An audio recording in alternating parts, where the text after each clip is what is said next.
Alright, Gulliver's Travels, 1939. This is the next movie on our list. I just finished watching it, and this is my very first viewing of it. To be honest with you, before I looked at the list of all the animated movies I had to watch, I didn't even know this movie existed. Like, I read the book in my sophomore year of high school for my English class, and I gotta be honest, I hardly remember anything from it. You know, it's funny, I used to confuse it, sometimes I still do a little bit, with Gilligan's Island, which is a pretty old TV show that my dad used to watch. I mean, it's really similar in name and setting, so I mean, that's kind of funny. I thought this movie was decent. I mean, I'll give a brief plot synopsis as we go on, because I don't think I'm the only one that's never heard of this, so yeah. This movie was actually produced by a company called Fleischer Studios, and looking on in the list, this is the first of 2 animated films that they've ever produced, so we'll get to the next one in a few weeks, but I guess things didn't go very well for them after this. The movie opens on our main character named Gulliver, whose ship gets wrecked and he washes ashore on a nearby island. On that island, we find 2 kings that are in the process of signing off on one king's son and another king's daughter to get married. So everything's going well, they're laughing and joking around. I mean, honestly, they were getting along so well, I thought they were the ones getting married, but eventually the 2 of them get into an argument over what song will be sung at the wedding, because the king and the residents like to sing one song at every one of their weddings, but then on the other island, the other king and the residents like to sing their song during their weddings, so they were butting heads over which song to sing, and the whole thing blows up. They get in an argument, and then the fat one,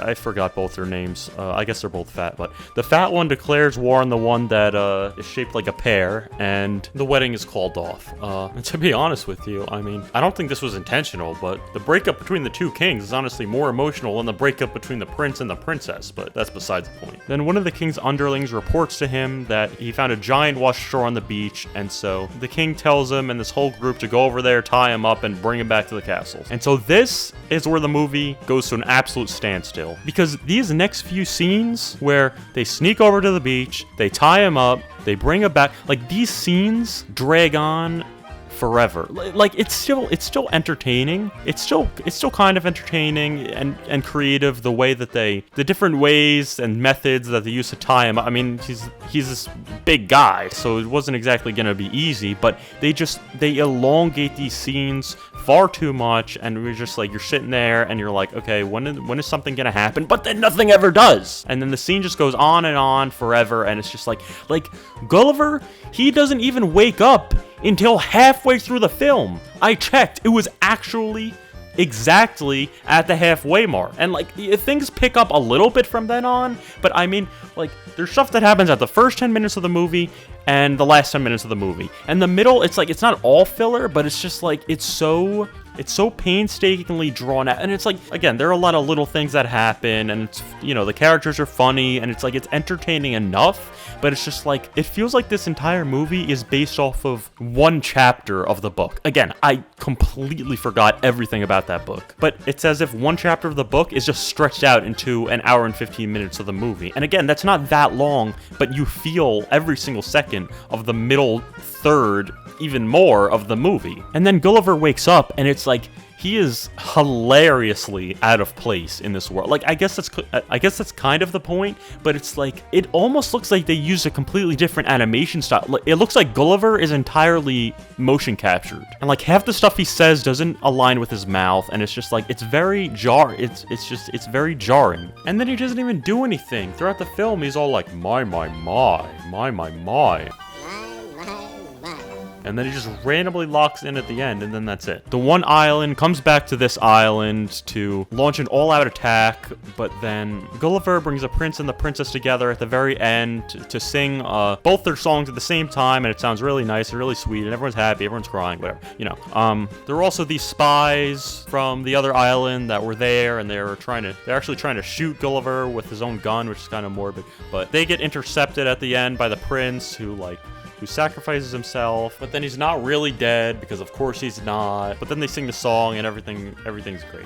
None of the, there are a few songs in this movie. None of them are as recognizable or as iconic as Snow White. I mean, again, most of these songs from these animated movies that we watch here on out are probably not going to be as iconic as Snow White, but there'll be a few, I'm sure. But I mean, Snow White, it had just like banger after banger after banger, and it's like they all will keep you humming and singing for like weeks after you watch the movie. Like yesterday, I was at work and I was humming these songs to myself. My coworkers think I'm nuts, but that's okay. They're such earworms, and I love them. But again, I am recording this right after I finished watching the movie. I already forgot every single song in this film. Like, I think one of the songs was called, like, Happy Dappy Doo or some shit. Like, I have no idea. Like, the only character's name that I remembered in this entire movie is the name of the character in the title of the film. So that's never a good sign. So it makes sense to me that this film was kind of forgotten. Like it's not bad. I also said in Snow White there was a lot of filler. The difference is all of the filler in Snow White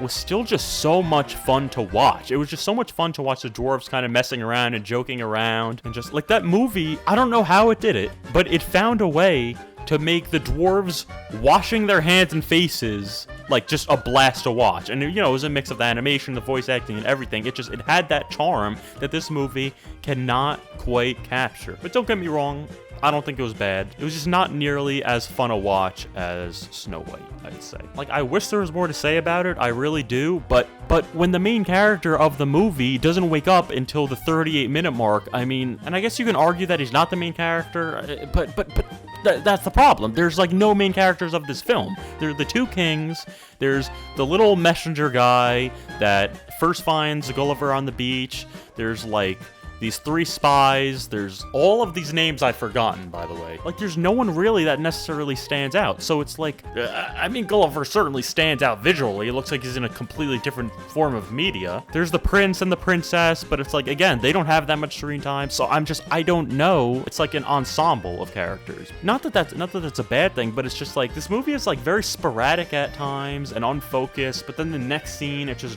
goes on, and it's like, you just feel like, I didn't even know what to think, really. It was just, I saw it, and then this happened, and then this scene happened, and then this scene happened, and then it was over. But then you could say, oh yeah, Mike, well, you know, that's what a movie is. I mean, shut up, you know what I mean. And then Gulliver sails away on his boat, and they all live happily ever after, yada yada, whatever. Like, again, I wish there was more to say. I feel like I've spoken more about Snow White in this video than the actual movie I'm supposed to be reviewing. The animation was nice overall. Honestly, it was probably a little choppier than Snow White. I noticed quite a few more errors in some of the frames. It's blink and you'll miss it type stuff, but it was still a little bit more noticeable than Snow White. I know, back to Snow White, but that's really the only other movie we have for comparison right now, so. But yeah, like, as I'm talking, I'm running out of words.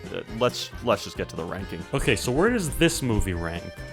It's certainly not as good as Snow White, but that doesn't necessarily mean that it has to go down a rank.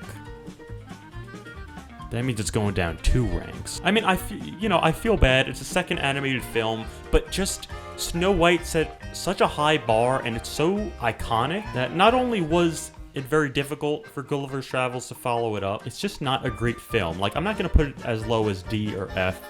Believe me, we'll get there, but I can't get myself to put it any higher because most of this film, nothing happens. It's funny, while making this review, I think I've convinced myself that I really don't like this movie that much. Again, it was entertaining enough, it was funny enough, it was visually appealing enough, but beyond that, it's pretty lackluster, man. So yeah, it's going in C tier. So the next movie is going to be Pinocchio. Wow, we're already at Pinocchio. That was Disney's second movie. That's actually crazy to me. Released just a couple months later. Again, almost to the day. That's crazy. And I'm really excited to revisit this one. I haven't seen it in quite a while, but I'm pretty sure I remember it's got some crazy stuff in there. Like stuff you wouldn't expect. That'll have to wait for next week. And thanks for tuning in. I'll see you then. Bye.